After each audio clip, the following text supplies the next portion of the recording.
छोड़कर जब राव साहब आए, क्योंकि सोनिया जी के लॉयलिस्ट तो तिवारी कांग्रेस में चले गए थे, तब नरसिंह राव ने के समय में वल्लभ भाई पटेल को भारत रत्न मिला। ये राजीव गांधी से भी छोटे नेता थे वल्लभ भाई पटेल। जब देश आजाद हुआ तो नींबू की तरह निचोड़ा हुआ देश अंग्रेजों के हाथों से लिया गया। उससे में स्ट्रक्चर बनाने की बात थी, कंस्ट्रक्शन को सुधारने की बात थी, युवाओं को रोजगार को देने की बात थी, भूखमरी दूर करने की बात थी। जब पहले भारत रत्न जरूरी था, भूखमरी हटानी थी, उद्योग धंधे लगाने थे, लेकिन इतनी व्यस्तता में भी पंडित जी की सरकार ने पंडित जी को भारत रत्न दे दिया।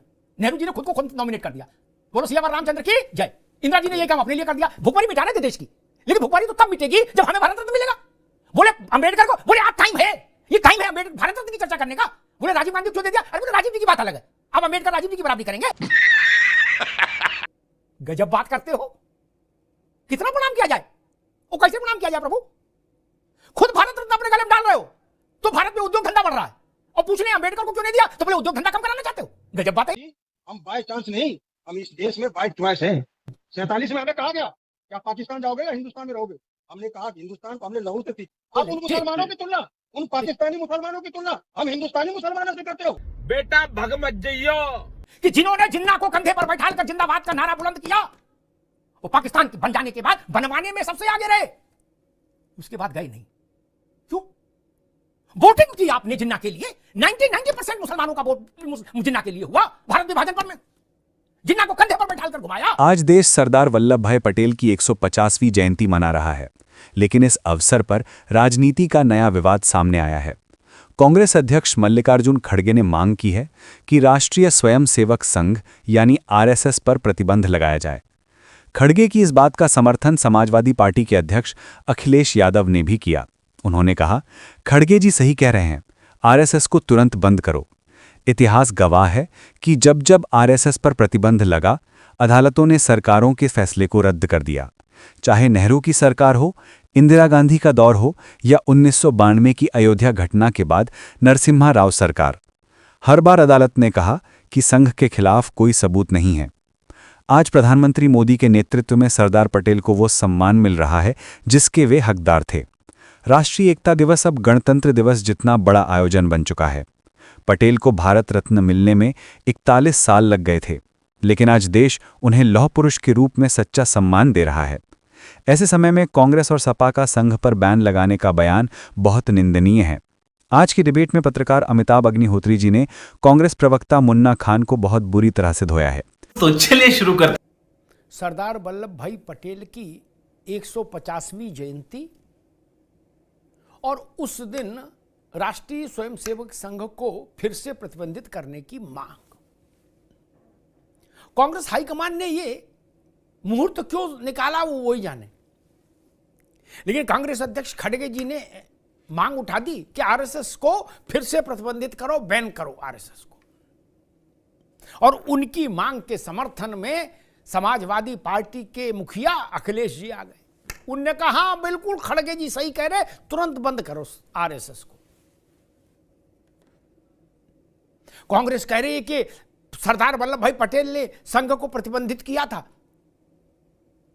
और आज वल्लभ भाई पटेल की 150वीं जयंती है, इसलिए आज ये शुभ काम फिर से होना चाहिए, यही उनके प्रति श्रद्धांजलि होगी।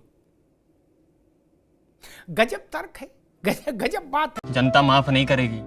जिस राज्य से खड़गे जी आते हैं उस राज्य की सरकार ने संघ की शाखाओं पर नियंत्रण लगाने की कोशिश की, एक आदेश निकाला। कर्नाटक हाई कोर्ट ने उस आदेश को न केवल निरस्त किया बल्कि जम के खरी खोटी भी सुनाई सिद्धरामैया सरकार को। अशोक जी,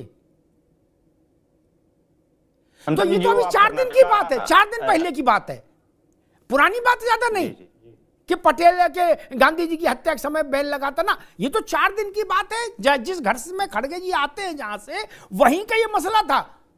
अदालत ने कहा अब सिरफिरी हो गई सरकार, क्या कैसे रोक सकती है शाखा लगने से? और फिर कर्नाटक की सरकार ने अपने पांव वापस खींच लिए। अब वही कर्नाटक से आने वाले खड़गे जी करे पूरे देश में बैन लगा दो।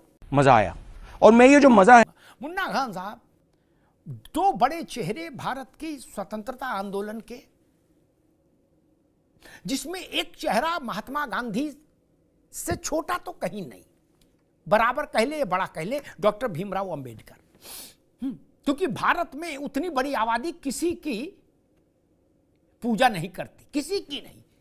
जो हैसियत अंबेडकर साहब को हासिल है वो, और सरदार वल्लभ भाई पटेल जो नेहरू से कुछ लोग कहते बड़े थे, कुछ लोग कहते बराबर, नेहरू से छोटे थे, ये तो कोई नहीं कहता, ठीक, कोई नहीं कहता, अनपढ़ भी नहीं कहता। इन दोनों को भारत रत्न मिलने में इतने दशक लग गए, और तब मिले जब गांधी नेहरू परिवार में, मेरे शब्द सुनिएगा, गांधी नेहरू परिवार प्रधानमंत्री की कुर्सी से दूर हुआ, तब जाके इनको भारत रत्न मिला।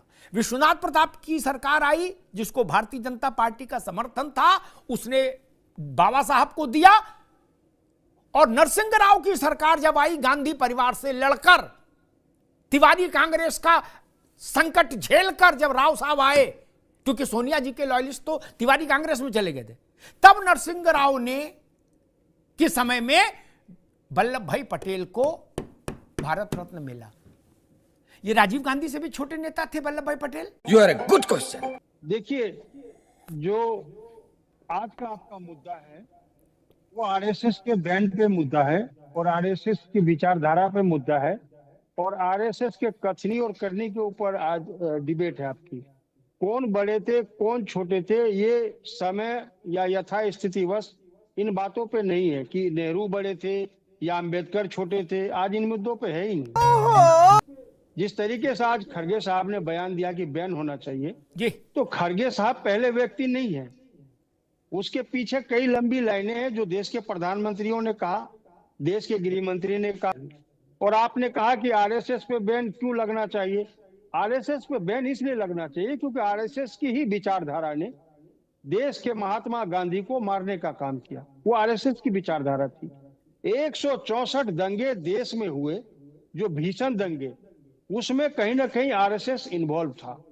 चाहे मालेगांव का ब्लास्ट हो, चाहे भागलपुर के दंगे हो, चाहे मुजफ्फरपुर के दंगे हो, सहरसा के हो, सुपौल के हो, दरभंगा के हो, चाहे बंगाल के दंगे हो, जिसमें खुद महात्मा गांधी जी को आकर के कहना पड़ा कि आप लोग ये दंगा बंद कीजिए, ये अच्छी बात नहीं है। आपस में हिंदू मुस्लिम जब तक एक समाज गंगा जमनी तहजीब के साथ नहीं रहेंगे तब तक ये देश का भला नहीं हो सकता। आज उन मुद्दों को हटा करके, अच्छा एक बात बताइए, अम्बेडकर को क्यों नहीं सम्मान दिया गया? एक बात बताइए, फिर सरदार पटेल को भारत रत्न देने में देरी क्यों हो गई? भाई, जब देश आजाद हुआ तो नींबू की तरह निचोड़ा हुआ देश अंग्रेजों के हाथों से लिया गया।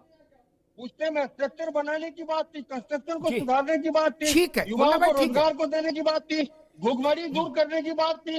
जब पहले भारत रत्न बटना जरूरी था। आलिए रे आलिए, बेटा भग मत जइयो।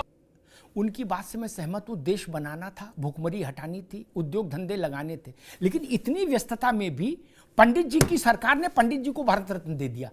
नेहरू जी ने खुद को खुद नॉमिनेट कर दिया। बोलो सियावर रामचंद्र की जय। इंदिरा जी ने यह काम अपने लिए कर दिया। भूखमरी मिटा रहे थे देश की, लेकिन भूखमरी तो तब मिटेगी जब हमें भारत रत्न मिलेगा। बोले अंबेडकर को, बोले आज टाइम है, ये टाइम है अंबेडकर भारत रत्न की चर्चा करने का। बोले राजीव गांधी को क्यों दे दिया? अरे बोले राजीव जी की बात अलग है, अब अंबेडकर राजीव जी की बराबरी करेंगे। गजब बात करते हो। कितना प्रणाम किया जाए और कैसे प्रणाम किया जाए प्रभु? खुद भारत रत्न अपने गले में डाल रहे हो तो भारत में उद्योग धंधा बढ़ रहा है, और पूछ ले अंबेडकर को क्यों नहीं दिया तो बोले उद्योग धंधा कम कराना चाहते हो। गजब बात है यार। और गांधी जी की हत्या पर आयोग बना और गांधी जी की हत्या पर अदालत का फैसला भी आया। उन फाइलों को पढ़िए, ठीक, फाइलें उपलब्ध हैं, उन फाइलों को पढ़िए। राष्ट्रीय स्वयंसेवक संघ और नाथूराम दोनों एक रूप हैं क्या? नहीं, उत्तर है नहीं, कागजों में लिखा है, ठीक। आप पढ़ना नहीं चाहते, आपकी बात। और दूसरी बात कह के मैं संजय सिंह के पास आऊंगा। मेरी अपनी धारणा हमेशा से रही, जनादेश से बड़ा कोई पवित्र शब्द नहीं लोकतंत्र में।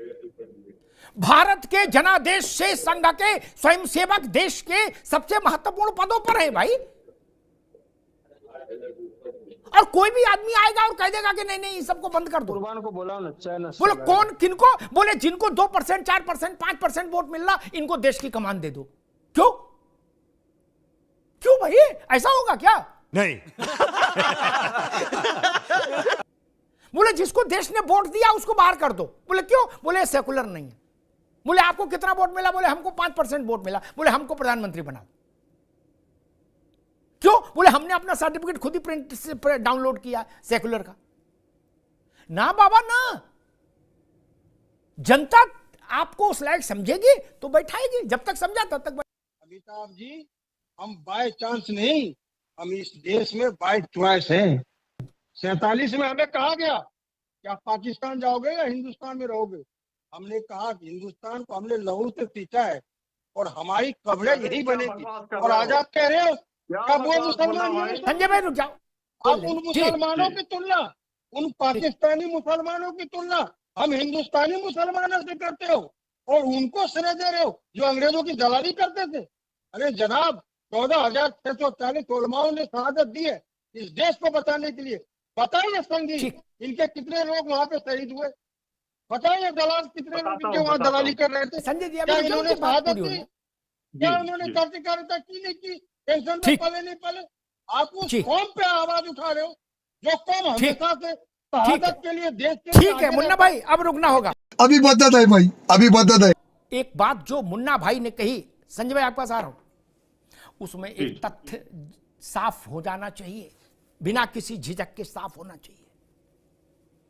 न दैन्यम न पलायनम, बिल्कुल साफ होना चाहिए।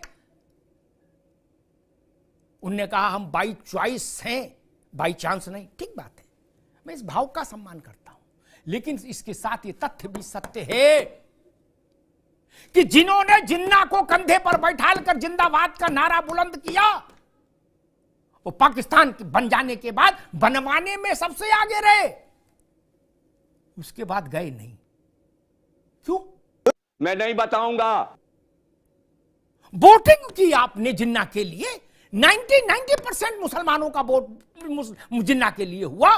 भारत विभाजन पर में जिन्ना को कंधे पर बैठाकर घुमाया, जबकि जिन्ना उसका मांस भी खाता था जिसका मांस फोटो में देख लें आप लोग तो दंगा हो जाए, और 5 टाइम शराब भी पीता था नमाज की जगह, और सिगार तो 24 घंटे पीते थे। जिनकी एक पीढ़ी पहले भी सब हिंदू थे, बाबा भी और नाना भी। उन जिन्ना को कंधे बैठा के आपने घुमाया लोगों ने, और बाद में बोलो गए नहीं। इसके पीछे कुछ तो खेल हुआ होगा। मैं रात तक ये कैंपेन करूं कि अशोक भाई चलना है, दूसरे शहर चलेंगे, अब यहां नहीं रहेंगे, आजमगढ़ नहीं रहेंगे क्या? और जब जाने की बात आ जाए तो कौन है, हम यहीं रहेंगे। तो कोई तो रणनीति रही होगी। इतिहास है मित्र, इसको कोई माइकल चेंज नहीं कर सकता। जिन लोगों ने मुस्लिम लीग के पक्ष में सबसे ज्यादा नारे लगाए, वोट दिया, भारत को विभाजन के चौखट तक जो लोग लेकर आए, वो किस साजिश के तहत फिर पीछे रह गए, हट गए? कोई तो कारण रहा होगा।